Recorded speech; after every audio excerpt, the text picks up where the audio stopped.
y el doctorado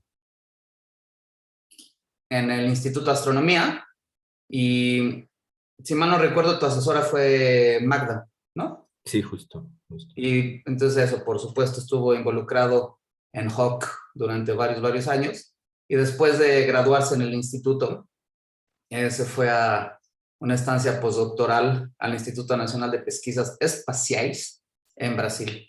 Y ahí sí también estuviste un largo rato, ¿no? ¿Qué te echaste? ¿3 años? No, año y medio. Era por 5 años, pero justo me salió la oportunidad en Guatemala. Y Hablas português? un pouquinho, eu falo português. Ah, tu fala português, então. Mas com sotaque do São Paulo, não? Sotaque de São Paulo. Sotaque São Muito Paulo. bom. Portuñol. Entonces, además de hablar portugués, ahora es el presidente de la Asociación Guatemalteca de Física y de AlphaCen, que es una agrupación de astrofísica de Centroamérica y del Caribe. Entonces está muy bien que ahí Rodrigo está impulsando la astronomía no solo en Guatemala, sino en Centroamérica. Y entonces te agradecemos muchísimo que hayas aceptado la invitación y que nos platiques de en qué andas metido en estos tiempos. No, gracias a ustedes. Me cuentan si se ve bien ahí la pantalla. Sí, perfecto. Ok, perfecto. Pues, ahí, no sé. Bueno, ahí está, ahora sí. Pues perfecto, muchas gracias por la invitación a Diego y un gusto verles de nuevo. Lástima que no sea presencial, pero bueno, ya llegará el momento en que pueda visitarles.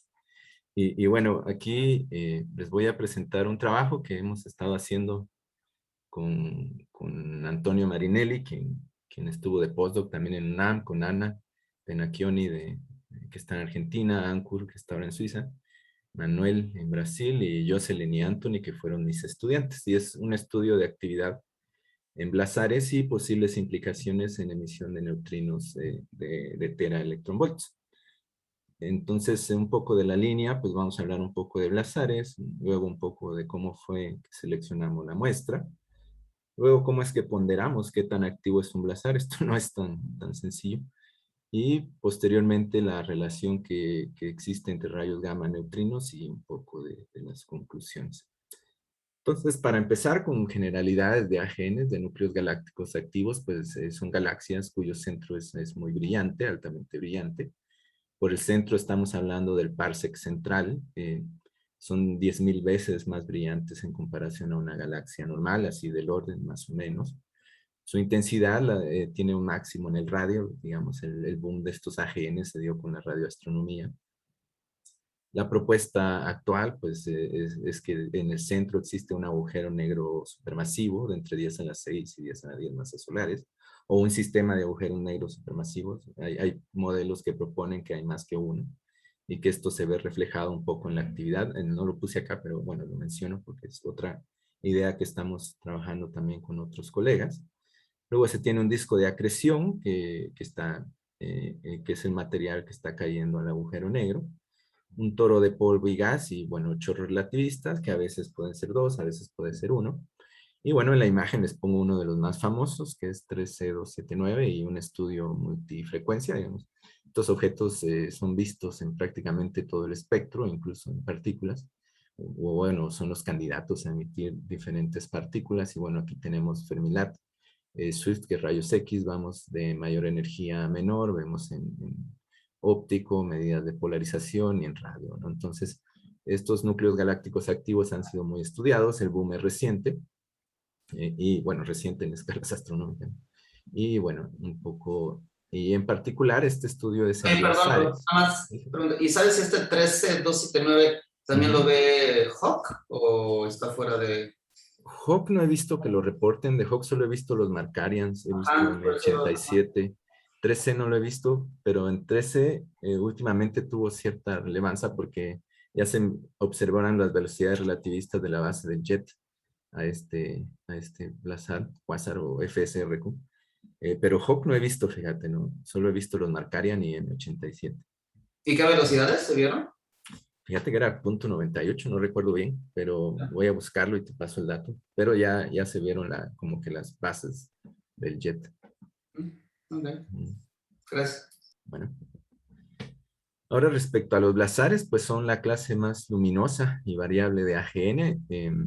estos presentan alta variabilidad y bueno, la medida de variabilidad no es, digamos, es básicamente se mide qué tanto se desvía del flujo medio.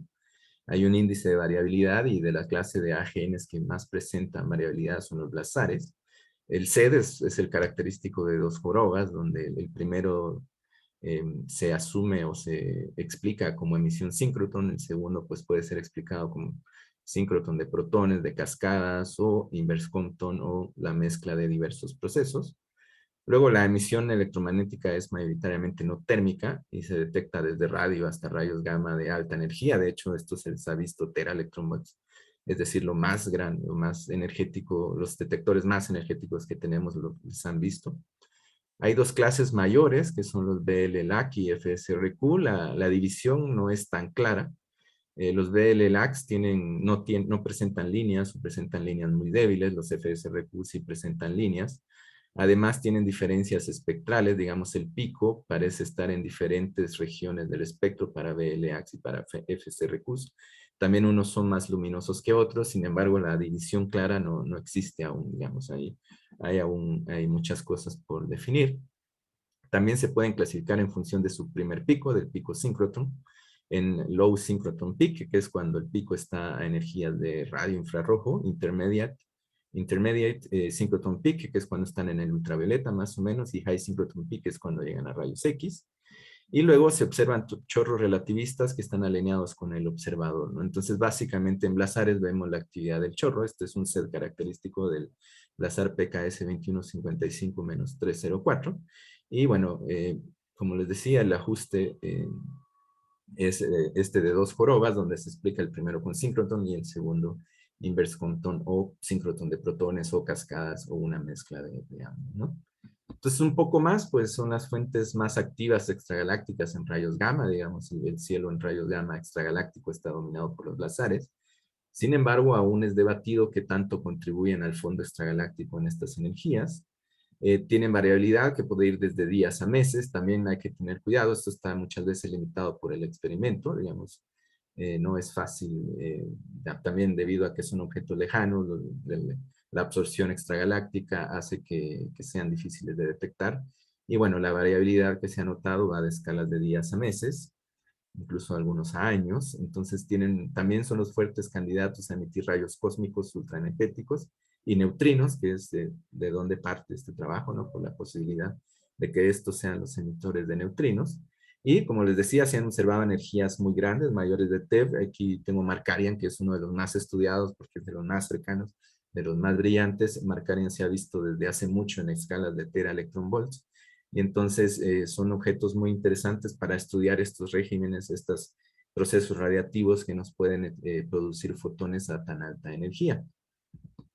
Entonces, para estudiar, si queremos hacer monitoreos continuos, si queremos hacer estudios temporales, necesitamos un instrumento que tenga un monitoreo continuo del cielo y el perfecto ahora es el Fermi Gamma Ray Space Telescope, que fue lanzado en el año 2008 y aún está en funcionamiento. De hecho, ha funcionado más de lo que se esperaba. Se tenía un tiempo de vida de 10 años y bueno, ya va por 13. Y bueno, el Fermilat da es perfecto porque está monitoreando el cielo. Cada 3.2 horas se está mapeando todo el cielo. Digamos, para una fuente la observa por 30 minutos continuos, bueno, en lo que va barriendo el cielo, ¿no? Solo 30 minutos. Entonces eso nos hace tener una imagen del mismo punto en el cielo cada 3 horas. Está compuesto por dos instrumentos, el GBM, que es dedicado principalmente a estudio de GRBs, estudios espectrales, y el LAT, que es dedicado a estudio de fotones de mayores energías. El LAT ve energías a partir de los 100 megaelectronvolts, más o menos. Digamos, la reconstrucción ahí es donde empieza a optimizarse y llega hasta 300, 500 gigaelectronvolts. He visto que reportan observaciones de 500. Entonces, funciona como un productor de pares. El gamma interacciona con un material, este produce un electrón-positrón, este viaja por diferentes placas y las placas pues trazan la trayectoria del fotón inicial. Así trazamos la trayectoria del fotón inicial y la energía, ¿no? Entonces, el rango de energía del LAT va de 20 megaelectronvolts a 300 gigaelectronvolts. El campo de visión es mayor a 2 estereoradianes. Como les decía, cada 2 órbitas cubre todo el cielo. Entonces eso quiere decir que cada 3.2 horas podemos tener una imagen de la misma región en el cielo. Una resolución angular que varía en función de la energía, ¿no? Es mejor para mayores energías. Y entonces este instrumento es ideal para hacer estudios temporales de fuentes o monitoreos de fuentes, ya que podemos tener una imagen de la misma región del cielo cada 3 horas, ¿no? Entonces, en base a lo que queríamos estudiar, encontramos que el experimento ideal, digamos, hay surveys de blazares también en radio, en óptico, pero realizan observaciones. Los mejores que hemos visto, las mejores campañas de observación, sí nos presentan observaciones mensuales, pero son temporadas de 3 noches seguidas, donde se observa un tiempo de integración de aproximadamente 200 minutos. Entonces, por eso es que para estudiar la actividad, este instrumento se nos hizo como que el más adecuado. Un poco de los resultados del cuarto catálogo de AGN de Fermi, pues este fue en base a 8 años de datos. 2.863 fuentes han sido identificadas como AGNs, es decir, el 79% de las fuentes en este rango de energía son AGN, digamos, de fuentes estacionarias, digamos, y bueno, de estos 2.863, 98% han sido catalogados como tipo blazar. Los otros están entre radiogalaxias, entre cuásares, pero la mayoría son de este tipo blazar, de los cuales 24% son catalogados como FSRQs, Flat Spectrum Radio Quads, y 38% como BL-LAX, y tenemos un 38% de blazares de tipo desconocido. Hay muchas razones, digamos, puede ser que sea otro tipo de blazar, o puede ser que sean BL-LAX o FSRQs no totalmente caracterizados, pero sin embargo, lo que sí se observa es que el cielo en rayos gamma, estas energías, el 98% son de estas fuentes tipo blazares. Otra cosa Oye, importante. perdón, por el Sí, sí, anterior. ¿Cuál es la adelante. diferencia entre la boda celeste de arriba a la izquierda y la de abajo a la Las izquierda? coordenadas en RADX y las otras son en galácticas. O sea, Ok. lo que se ve en blanco es el centro galáctico. Entonces es simplemente la opacidad por el centro galáctico que nos impide ver fuentes ahí. Ok. Y la escala de colores son los diferentes tipos.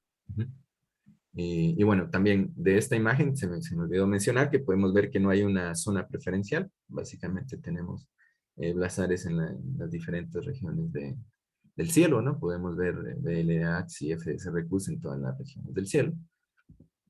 Otra cosa importante es, como les decía, que parece que los BL-LAX y los FSRQ tienen diferencias en su emisión del primer del pico síncrotron. Vemos que el pico síncrotron, que sería el máximo del pico síncrotron en el eje X, en unidades de Hertz, en logaritmos, vemos que para los FSRQs está en energías menores, mientras que para los BL-LAX el pico se encuentra en energías mayores, y para los desconocidos también parece que están concentrados a energías menores. Entonces, esta puede ser una diferencia intrínseca entre los tipos FSRQ y BL-LAX. Y observacionalmente, pues, se confirma con este histograma, donde vemos que la mayoría de FSRQs tienen su pico a menores energías en comparación a los BL-LAX. Entonces también, ¿qué hemos aprendido de este catálogo? Pues que hay diferentes poblaciones de blazares, los dos grandes grupos de LAX y FSRQ se apoyan en base a las observaciones de este catálogo. También se ha avanzado mucho en se presentan estudios de fuentes individuales, obviamente la mayoría parecen comportarse igual, digamos, en común, sin embargo han aparecido unas fuentes ahí que parecen tener características diferentes. Les voy a mencionar un par más adelante. También vemos que son brillantes y son fuentes variables. Esto también se obtiene del catálogo de AGNs. Ahí se presenta el índice de variabilidad y se ve que es alto. Y también ha servido para estudios de correlaciones entre temporales, entre blazares y otras fuentes, o bueno, siempre blazares, pero en otras longitudes de onda. Entonces, esto ha servido también para restringir parámetros físicos de la zona, digamos, ¿sí? Para validar modelos de emisión de una zona o modelos de emisión de dos zonas. Entonces, estos estudios multifrecuencias también han sido un gran aporte, digamos, de los resultados del cuarto catálogo de AGN de Fermi, que fue publicado el año pasado, con datos de 8 años. En respecto al tercer catálogo, que fue con 4 años, se detectaron alrededor de 1000 fuentes más, de 1000 blazares más. Se pudieron caracterizar algunos ya como FSRQ y BLLAX, porque también han servido como detonantes para seguimientos en otras frecuencias de estas fuentes, ¿no? Y este es el último catálogo que tenemos de AGNs de Fermi, ¿no? Otra cosa es que se amplió el rango de corrimientos al rojo a los que vemos. Aquí tenemos un histograma de los corrimientos al rojo y el número de fuentes. Entonces, para FSRQ, vemos que está, digamos, se puede decir que tenemos un máximo entre 0.5 y 2.5. Los BL-LAC son fuentes más cercanas, o bueno, los observados son en comparación a los FSRQ, están a redshift más pequeños, entonces están siendo fuentes más pequeñas. Y aquí también tenemos esa distribución en función de si son low synchrotron peaks, intermediate synchrotron peaks y high synchrotron peaks. También aquí hay que tener cuidado porque algo muy importante a estas energías es el fondo de absorción por EBL.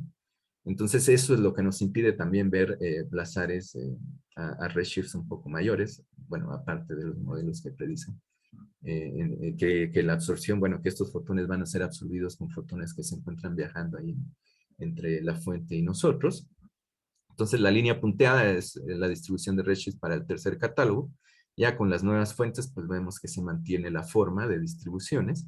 Y bueno, el máximo se reporta un Z de 4.31, se me fue el nombre ahora, son estos nombres raros, entonces nunca se me quedan. Entonces el máximo está a 4.31, este es un redshift ya bastante alto. La mayoría están, de los BLLACs están en reshifts menores a 1.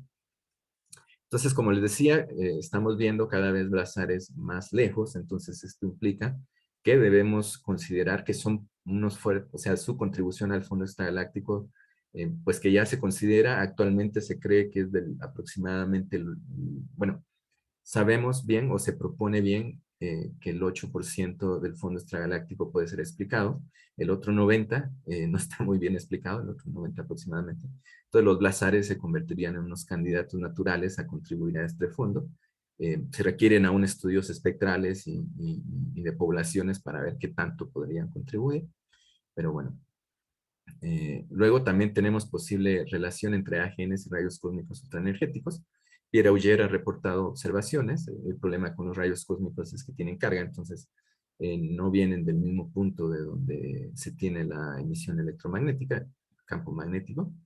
Y cosas importantes que hay que estudiar de los AGNs y que es parte de lo que nos sirvió a nosotros para partir, es la actividad, es ponderar qué tan activos son, y esto va a ser importante para posteriores estudios de qué tanto pueden contribuir al fondo cósmico, al fondo extragaláctico, perdón, y también qué tanto pueden contribuir o qué tanto puede tomarse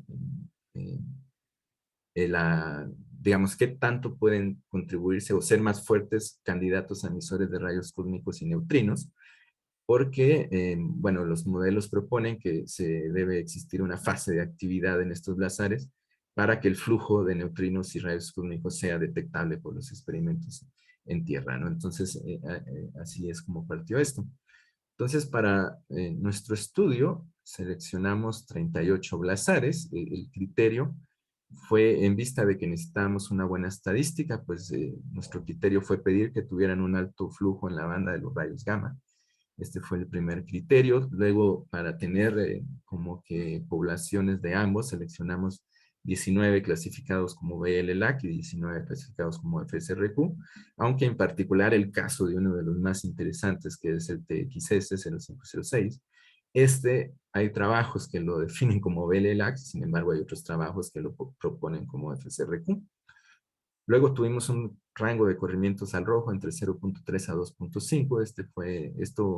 Estos fueron los corrimientos al rojo que tuvimos en esta muestra, y tenemos dos que no tienen corrimientos al rojo reportados. Entonces, este es el mapa del cielo, digamos, donde están ubicados. Y el histograma de corrimientos al rojo, podemos ver que la mayoría son cercanos, y claramente aquí el bias es que si pedimos alto flujo, obviamente los mejores o los más fuertes candidatos son los cercanos debido a la absorción de nuevo. Y Entonces, para, uh -huh. ¿A ti te importa si están catalogados como VRLAC o Radio Quiet o con que sean blazares es suficiente? Para la relación con neutrinos sí importa, porque los modelos varían un poco en cuanto a los fotones semilla que te van a producir, bueno, que te van a interaccionar en las cascadas y eventualmente producir los neutrinos, pero para la actividad de momento no, y justo es lo que queríamos ver. Claro, la muestra es pequeña, también esto estuvo limitado por el tiempo de reducción de datos de cómputo, y básicamente era con la idea de ver si existía alguna diferencia clara entre la actividad entre ambos. Entonces, digamos, de momento era como que una búsqueda independiente del tipo. Ujú. Ok, ok.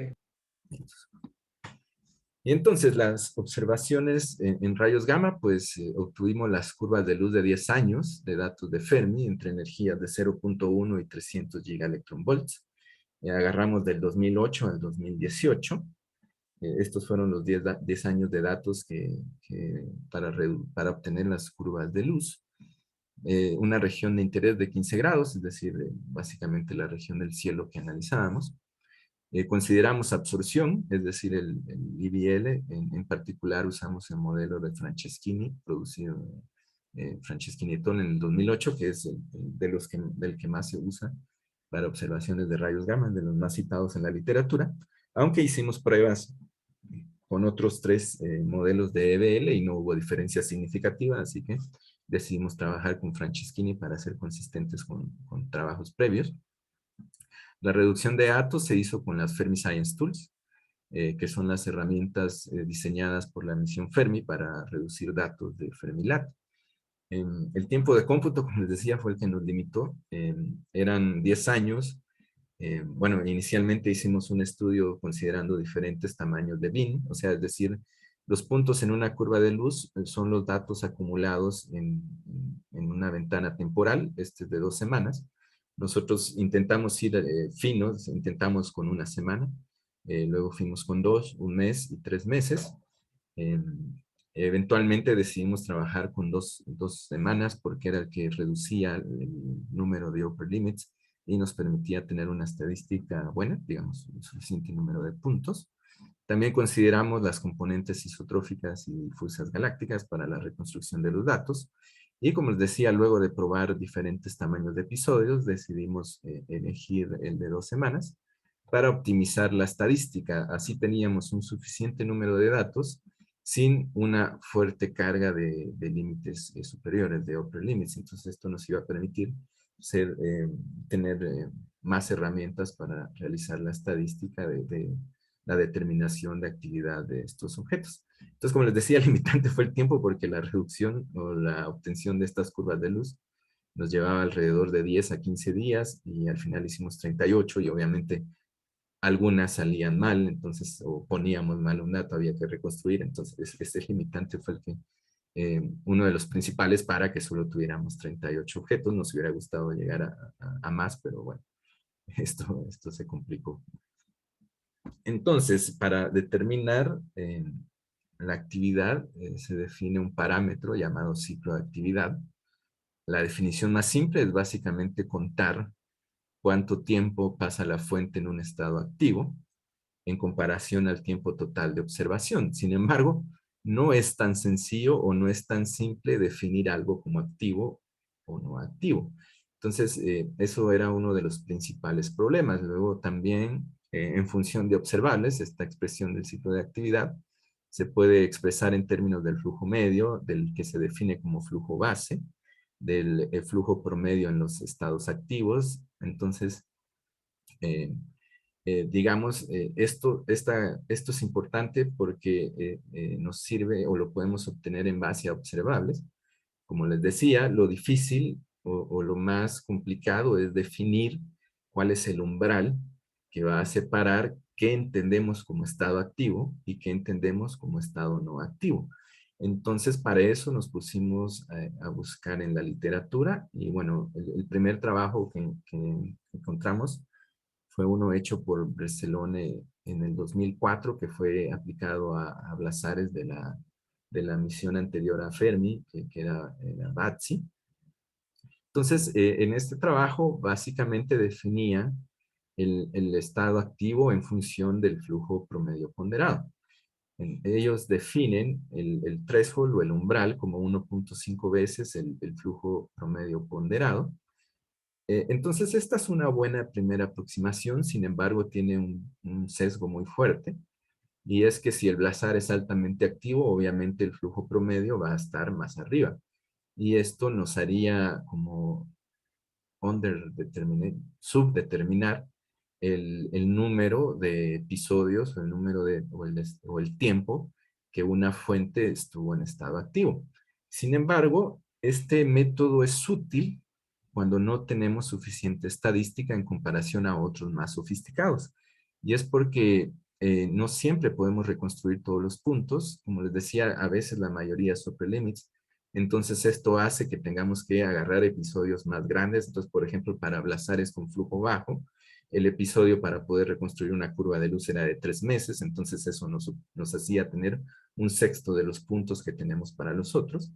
Y entonces este mecanismo, al menos este criterio, es útil cuando tenemos blazares con poca estadística, así que tenemos pocos puntos en nuestra curva de luz. Como punto activo, en base a este criterio, no solo se debe cumplir que sea 1.5 veces el flujo promedio ponderado, sino que también la barra de error no alcance el umbral, digamos, que el punto menos su barra de error no esté por debajo del umbral definido como 1.5 veces el flujo promedio. Entonces, básicamente los puntos activos son los que están arriba junto con su error, digamos, tanto el error como el punto, están encima de esta línea que se define como el umbral. Entonces, en este el método es muy fácil, porque es básicamente contar cuántos puntos están arriba en comparación al número total de puntos, y es el que nos daría un indicativo de qué tan activo es un blazar. Entonces, este método lo presentamos porque nos sirvió con los blazares con los que teníamos baja estadística. El criterio que finalmente utilizamos para esta muestra es el propuesto por Truxicont en el 2010, que es básicamente en función a la distribución de flujos en el total del tiempo de observación. Entonces, lo que se hace es generar un histograma del número de veces que se repite cierto flujo. Entonces, este histograma luego se ajusta a la suma de dos funciones. Propone que el estado base o no activo está descrito con una función gaussiana, que sería esta curva negra acá. Entonces, estos serían los estados que se definen como no activos, y los estados activos los describe con una función log normal, que sería esta línea punteada. Y es así como diferenciamos los dos estados presentes en las observaciones de los blazares. Entonces, de nuevo, este método es mucho más fuerte estadísticamente, pero necesitamos un número suficiente de puntos, porque con pocos puntos reconstruir el histograma y poder ajustar dos funciones es prácticamente imposible, o básicamente casi que aleatorio, ¿no? Como que uno le pega ahí Oye, pero ya no entendí. Entonces, ¿qué tan Ujú. distinto es la metodología previa que habías dicho, que era nada más ahí Ajá, arriba de la ajá. media, y aquí con la Gaussiana? O sea, ¿obtienen cosas muy distintas? Sí, sí, son muy distintas porque, digamos, aquí básicamente lo que se propone es que el estado base o no activo se describe con una distribución gaussiana de flujos. Entonces, si la fuente está mayoritariamente en estado no activo, esta curva gaussiana se vuelve muy dominante. Y entonces es más fácil discernir cuándo algo está activo. Sin embargo, en este tipo, cuando algo está no es activo, el flujo promedio va a bajar, y eso te hace que haya un bias, un sesgo, digamos, porque estás considerando como criterio de diferenciar activos de no activos, considerando los mismos puntos, digamos. No sé si me expliqué. En cambio, digamos, cuando tenés esta separación, es básicamente proponer que la distribución estadística que te produce los activos es diferente a las de no activos. Ujú. En Ok. cambio, en la otra es una mezcla de todo, activos y no activos. Agarras todos, haces el promedio y entonces ese es tu umbral, digamos. Entonces, es un poco menos concluyente. Ujú. Ya, lo complicado es entonces definir actividad, entonces siempre Exacto. va, Ujú. y que todos los grupos tengan la misma definición para cuando un blazar está activo, ¿no? Pues, Exacto. pónganse de acuerdo. Ujú. Exacto. Entonces, esta propuesta pues ya ha sido aplicada en diferentes trabajos. Y bueno, nosotros lo empezamos para dos blazares muy estudiados, que es Markarian y 1366A. Como les decía, Markarian es como que de los más famosos, más... entonces, entonces para seguir con esto, entonces el flujo base sería la distribución gaussiana, el flujo activo sería la distribución log normal. Y entonces también lo que se propone es que el flujo base, obviamente el ideal es el cero, digamos, el estado no activo de una fuente es cuando no emite nada, ¿no? Entonces el flujo base varía desde cero hasta el centro de la gaussiana. Los estados activos varían desde el flujo base hasta 3 veces la desviación estándar de la gaussiana, es decir, básicamente donde termina la gaussiana decimos que está empezando el flujo activo para el caso máximo, que digamos el, el caso ideal de una fuente es cuando no emite. Entonces decimos que el estado base va a ser de 0 hasta el centro de la gaussiana y el activo va a empezar desde 0 más 3 veces sigma de la gaussiana hasta el centro de la gaussiana más 3 sigma, ¿no? Entonces, en realidad no tenemos un valor único del ciclo de actividad, sino que el valor va a ser un rango. Y de nuevo, esto es porque idealmente la fuente no activa es cuando no emite, ¿no? Entonces, el ciclo de actividad, en vez de ser un punto, toma un rango. Entonces, aquí presento en esta gráfica de la curva de luz, este sería el umbral, en rojo, el umbral con el promedio. En negro, este sería el umbral máximo y el mínimo, ay, no sé por qué no sale, pero bueno, el mínimo está hasta aquí abajo, ¿no? Entonces, digamos, para el segundo criterio tenemos un rango.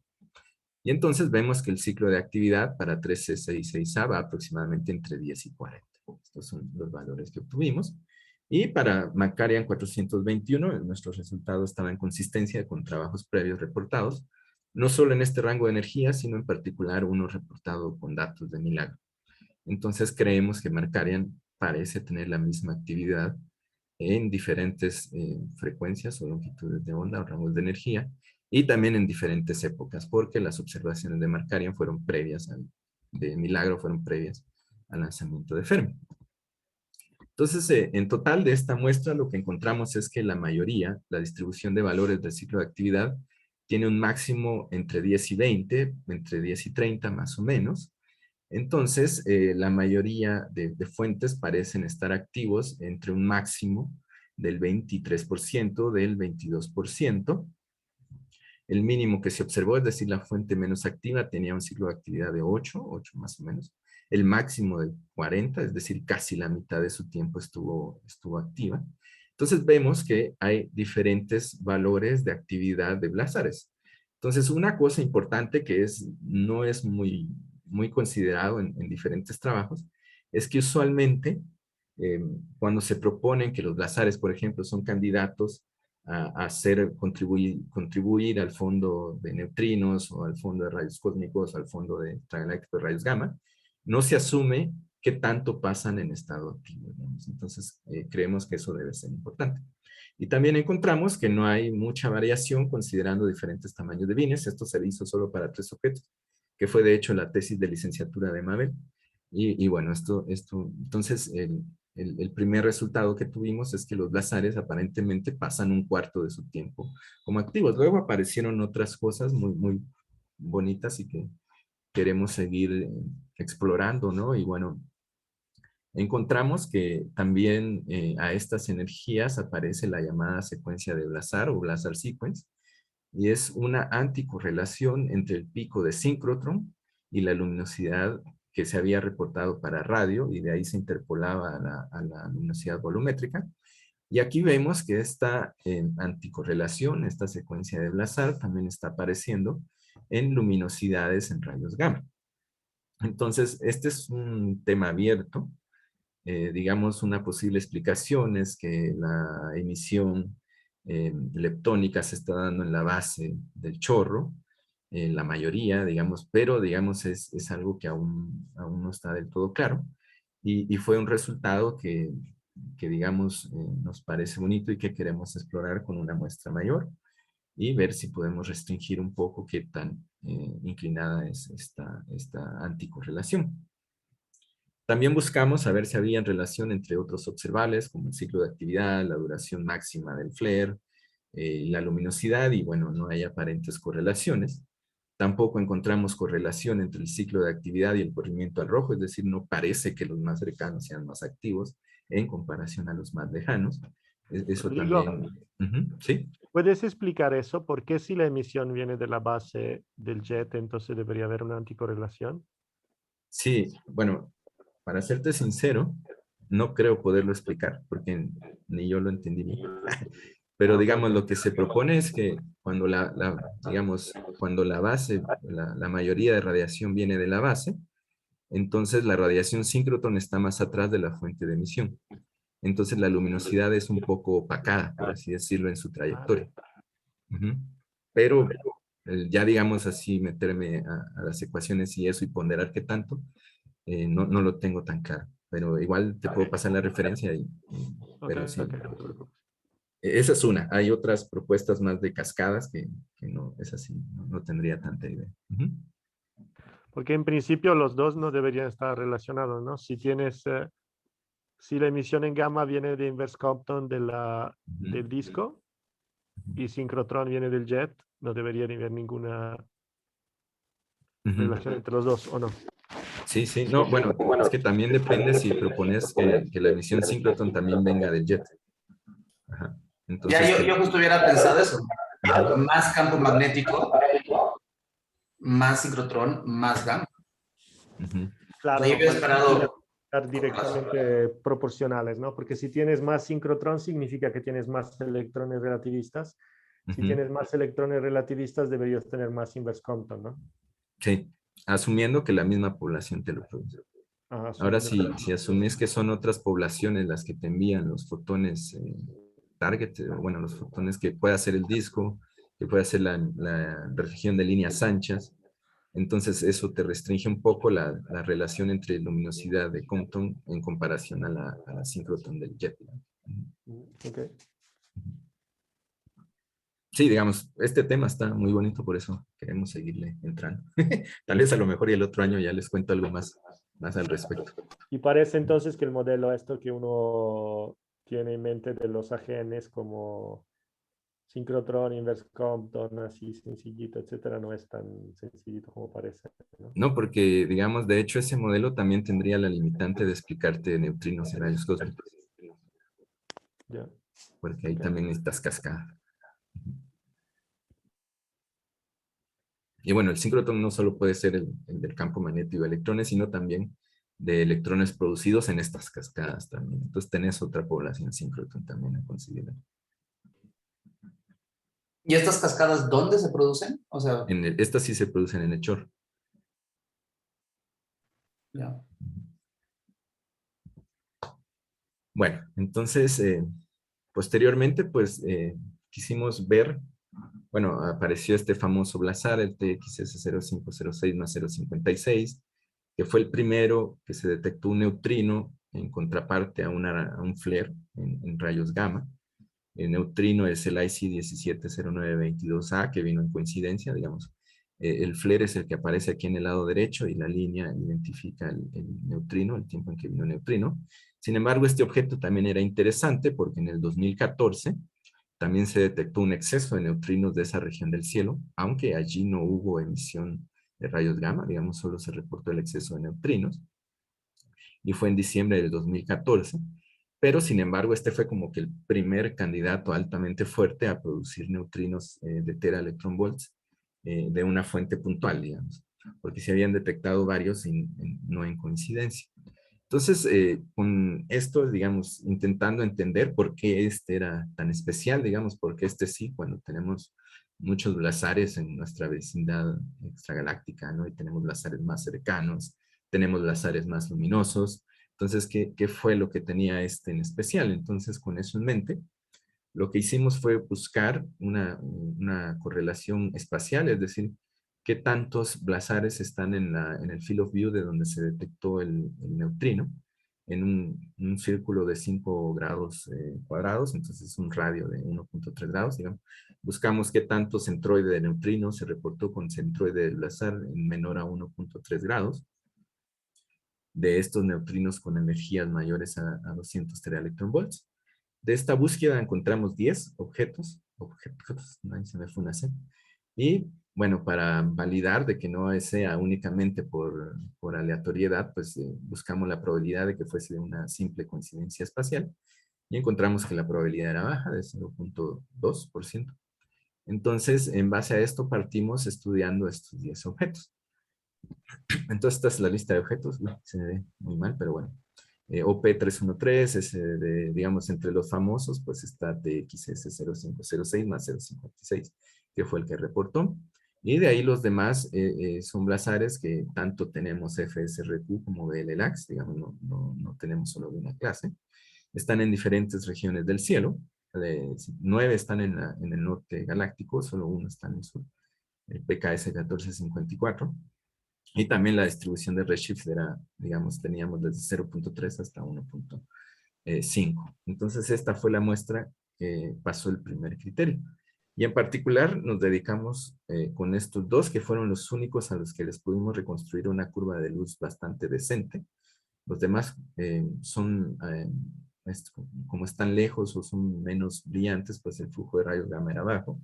Entonces no pudimos tener curvas de luz muy buenas. Entonces, para Perdón, y estos antes, dos...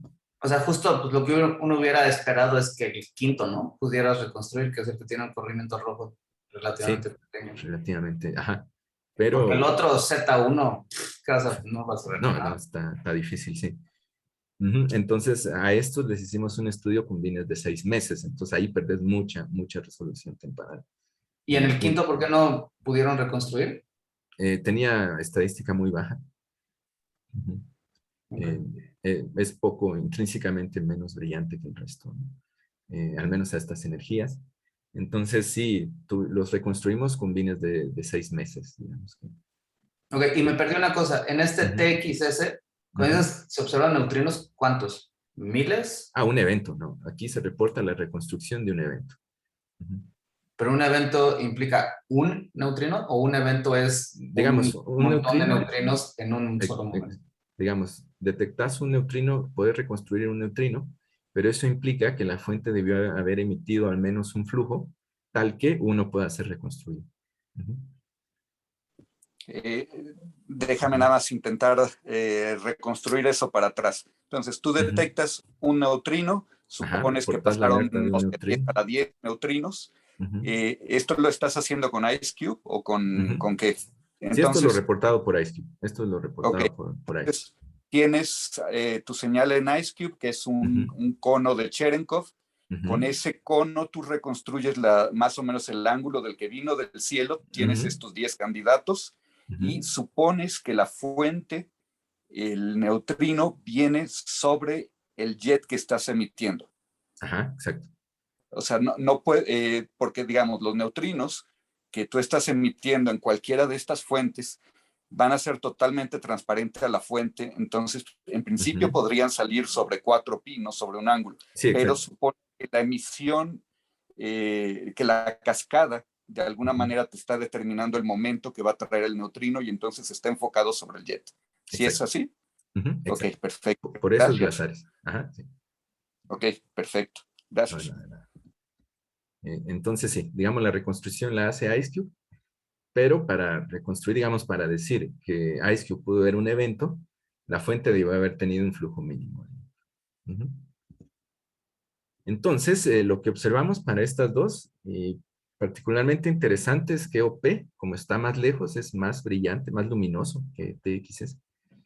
Sin embargo, ahí el neutrino se detectó meses antes de la ráfaga de Fer. Entonces, también una cosa a tomar en cuenta es que la separación entre el centroide del neutrino y el AGN para TXS es de 0.09 grados, mientras que para OP la separación es mayor, 1.16.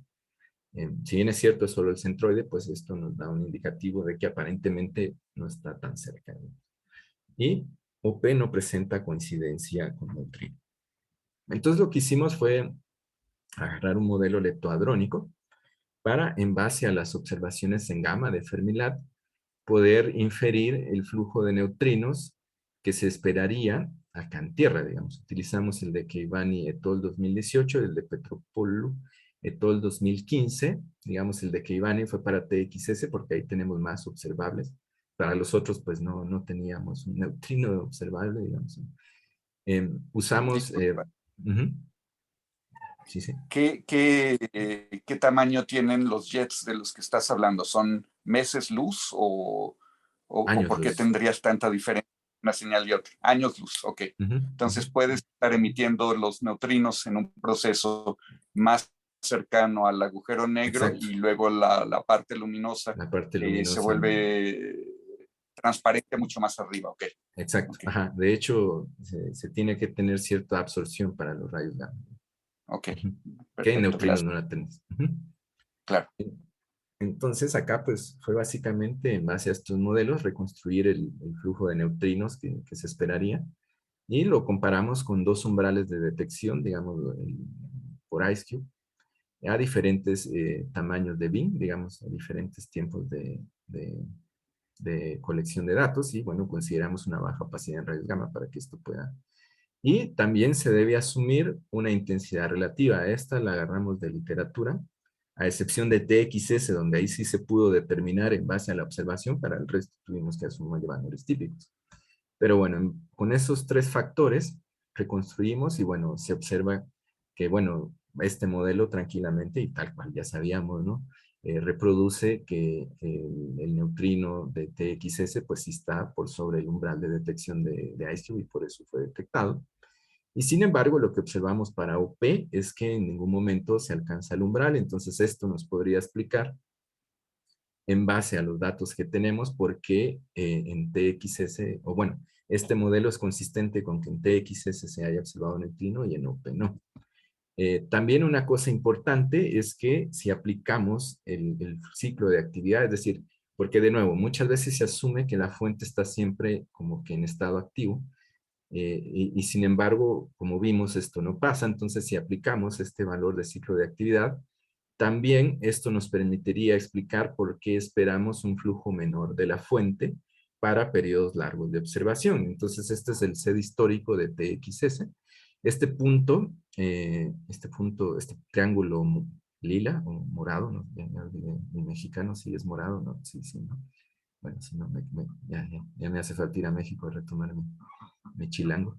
Entonces, aquí lo que vemos es que el flujo, para que exista una detección en IceCube, tiene que ser grande, ¿no? Entonces, sin embargo, si consideramos el ciclo de actividad, es decir, que no siempre está activo, el flujo histórico que esperaríamos para neutrinos provenientes de TXS es de 1 a 2 órdenes de magnitud menores. Entonces también esto nos podría dar una idea de por qué es que no detectamos neutrinos de muchas fuentes, y es porque tenemos que considerar que no siempre están como que prendidos, ¿no? Liberando mucha energía. Entonces el flujo esperado para un evento durante el FLED es este que está aquí arriba y el corregido por ciclo de actividad para una ventana grande, digamos, asumiendo que de esos 7 años 23% estuvo en ciclo de actividad. Esto si hubiera estado en 0 sería acá abajo, 23% es aquí arriba, ¿no?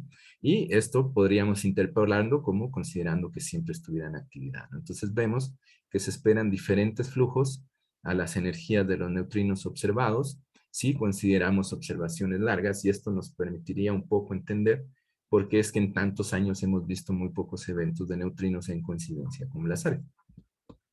Y bueno, como les decía, también se hizo para otra muestra. En particular apareció un caso muy, muy bonito, que es el PXS 1454-354, que utilizando la misma reconstrucción vemos que sí pasó el umbral de detección. Sin embargo, esta ráfaga ocurrió en el año 2007. Entonces fue previo a que IceCube estuviera en total funcionamiento. Entonces probablemente si esta ráfaga hubiera ocurrido en estos años, pues probablemente pudiera ser un candidato fuerte a emitir neutrinos también.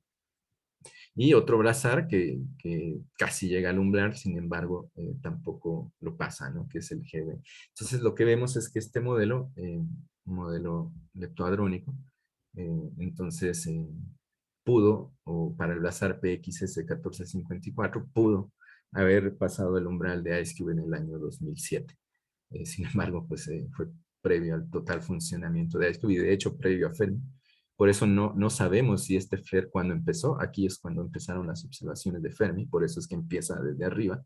Este estaba activo antes, pero como no tenemos datos, no podemos reconstruir a ver qué tan larga fue este flare, pero realmente fue muy grande. Y de hecho este gran flare es el que hace que este sea uno de los objetos más brillantes.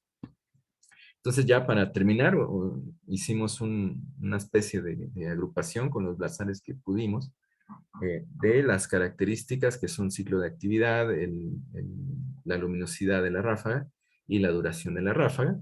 Entonces, aparentemente, bueno, el que sabemos, o el candidato fuerte que emitió neutrino, que es TXS, está por acá. PXS aparece acá, entonces aparentemente estos dos, y que además tienen un ciclo de actividad alto, pudieron haber sido los candidatos a emitir neutrinos, y sin embargo los otros observables están un poco más lejos, ¿no? Parece que están en un clustering acá. Sin embargo, aquí obviamente necesitamos muchos más datos, pero esto es como que una primera aproximación.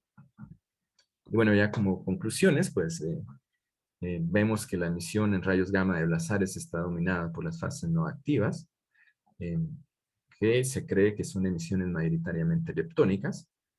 Luego vemos que la actividad pues varía, digamos, puede ir desde 10% hasta 25% en la muestra que tuvimos. Si bien es cierto una muestra pequeña, pues es un primer indicador. También vimos que, al menos en esta energía, parece que el EBL a estas distancias también no es muy importante. Y bajo algunos modelos leptohadrónicos, el valor de ciclo de actividad también es importante para inferir que el flujo de neutrinos esperado es un poco menor al considerar de que siempre estuviera activo, ¿no?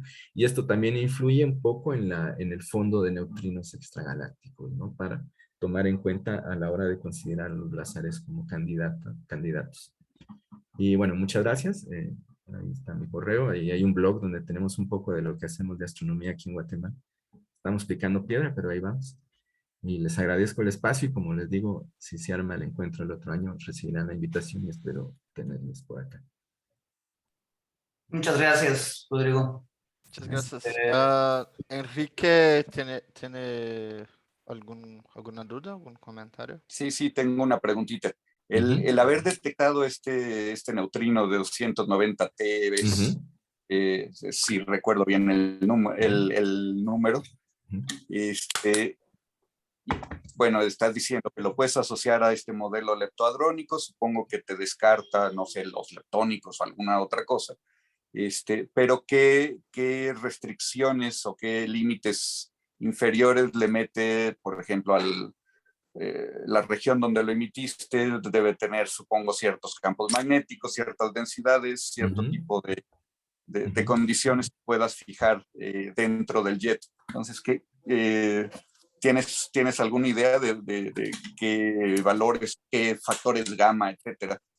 Sí, fíjate que no varía mucho, son los gamma estándar. Digamos aquí, el mayor limitante y que puso en jaque a muchos modelos es este exceso que se vio en 2014 y que no se le vio contraparte, ¿no?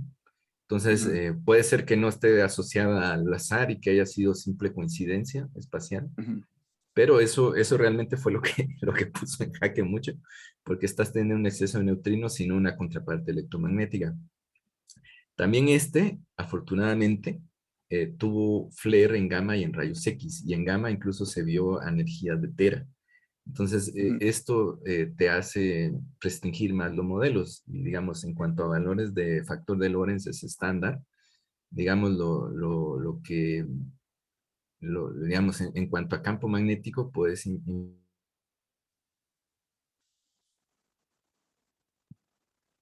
Ay, no te oigo, no sé inferir un si fuerte se... tipo de cascadas dominantes. se cortó. Ajá. Te cortaste 10 segundos. Ahí no, ahora sí. ¿Me escuchan? No. Sí. Ahora sí. Ahora sí, perdón. Sí, ya me salió el anuncio que mi internet está inestable aquí, como cada 3 Ah, ya. días. Entonces te decía que bueno, aquí en cuanto a las restricciones de campo magnético, puedes concluir más del pico síncrono, porque ese está mejor explicado y relaciona más. De neutrinos puedes inferir un poco qué tipo de cascada esperas. Digamos, qué tipo de interacción hadrón-fotón o hadrón, si te va a producir una cascada que tenga... Uy. No, perdimos el Sí, caray. Igual quita el video, Rodrigo. Ajá. Voy a quitarlo, a ver. Ahí me escuchan. Sí, Mejor, te ¿no? escuchamos otra vez. Sí, ahora sí. No, creo que Sí, sí. bueno, ahora sí. Ujú. No dejan. Te decía que de campos magnéticos es más fácil inferir de síncrotron, y de los Ujú. neutrinos en sí, lo que te sirve más es inferir tipos de cascadas Ujú. que sean en el chorro, hadrónicas, y también, digamos, como esperas que estas cascadas te produzcan otras partículas que eventualmente tengan cómputo, qué tipo de fotones semilla podrán tener. Y por ejemplo, Ujú. para tipo BL-LAC y tipo FSRQ se consideran diferentes fotones semilla a veces. A veces se considera el disco, a veces se considera la región de líneas anchas. Entonces, ese tipo de cosas son las que podemos inferir. Pero teniendo un único caso, es bastante difícil. Claro. Sí, no, pero aquí supondría yo que, dado que tienes este delay de meses entre la señal de neutrinos y luego la señal de fotones, puedes suponer que esto viene del jet y no del disco, ¿no? Supondría yo que básicamente Asumiendo, lo que te pero en está dando este, este delay es la opacidad que hay dentro del jet. Y sí. entonces, por un lado tienes la energía del neutrino, que quizás viene de mucho más cerca del agujero negro, y luego tienes la energía de los fotones que viene meses después. Entonces te da más o menos una idea del shock que generó ambas cosas, cuánto tiempo tardó en moverse, que pues te puede dar idea de qué velocidad tiene o de qué factor de Lorentz tiene, y también te puede decir la densidad en un caso para que saliera un neutrino de esa energía, pues puede ser máximo de tanto, pero para que salieran los fotones tuvo que haber viajado tanto tiempo, a tal velocidad, se volvió transparente, te da una idea de las características del jet que estaba, bueno, cómo está viajando el jet, cómo está cayendo la opacidad, etcétera. Digamos, hay mucha información que tienes pues del mismo delay, pero también de las energías que tienes del neutrino y de los fotones. Entonces, Sí. como que siento yo que podría darte restricciones al modelo de emisión que tienes ahí. Sí, aunque en TXS, si bien se detectó antes el exceso, también se detectó uno en el mero FLED. Ajá. Entonces, Okay. sí. Pero sí, Okay. no, definitivamente hay mucho. Pero no hay, digamos, hay alguien que haya hecho el cálculo para saber qué campos magnéticos, qué factores gamma, etcétera, acomodan bien sí. a este modelo Sí, te voy a pasar hadrónico. ¿Sí? Okay. de que Iván Nieto. Ahí viene. Ok, perfecto, gracias. Sí, no de nada.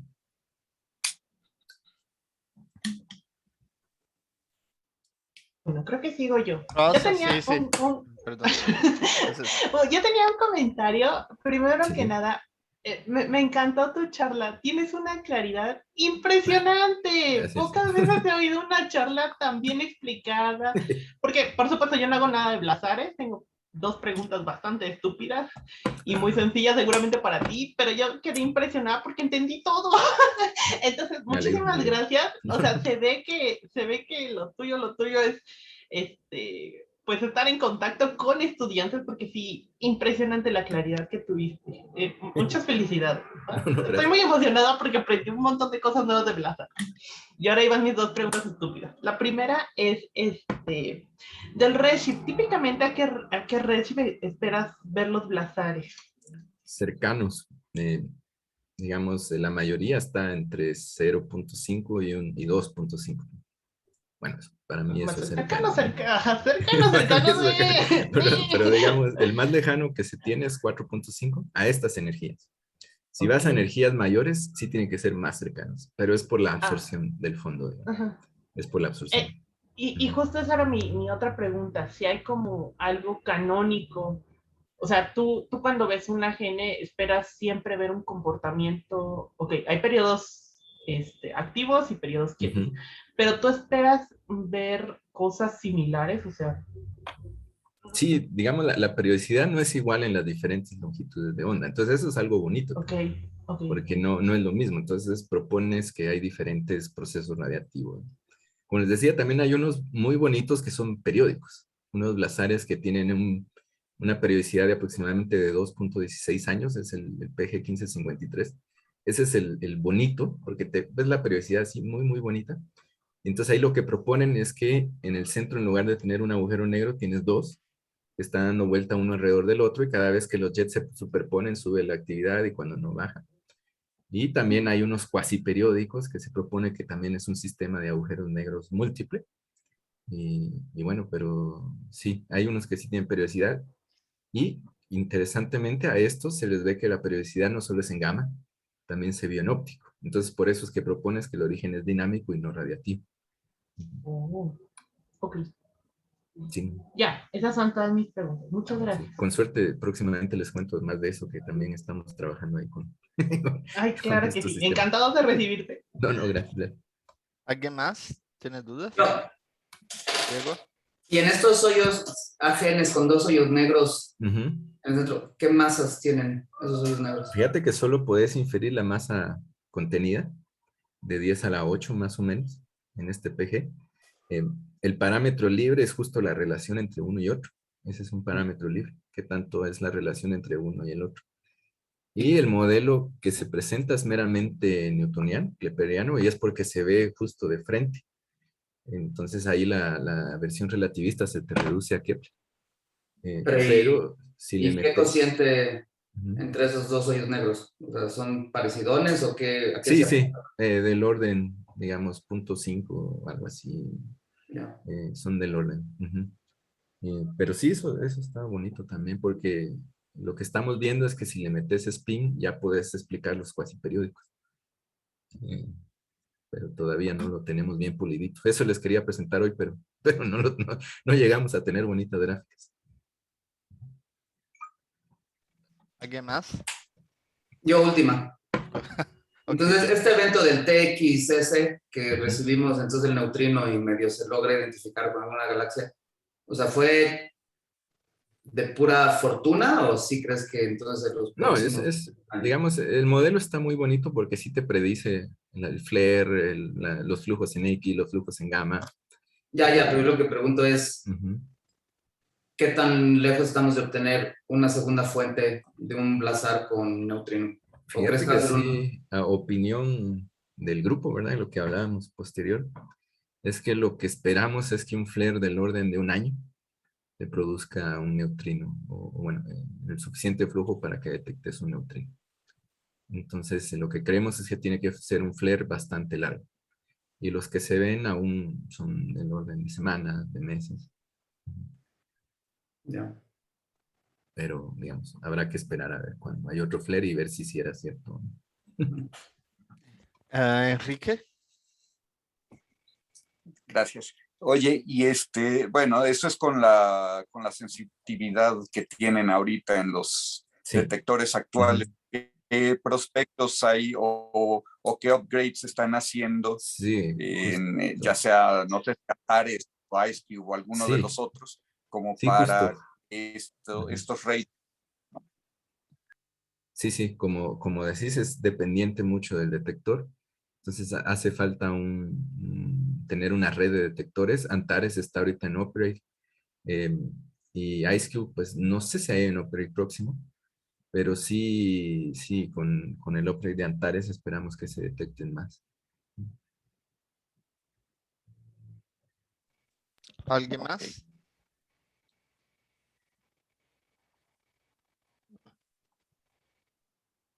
Creo que la gente no tiene más dudas. Yo tengo una. ¿Con quién trabajaste en NIMP? En INPE con John Braga. Ah, ¿Estuviste dónde estuviste en Brasil? no, yo soy brasileño. Ah, sí, Más sí. nunca estuve en NIMP, pero sí conozco. Yo soy Ah, del muy bien. sur, del Río Ah, Grande del Río Sur. Grande do Sul. Sí. Bonito, buena carne también. Sí, no, pues bienvenido aquí en Guatemala, bienvenidos. Sí. Ojalá puedan visitar pronto. Sí, sí. Eh, Gracias.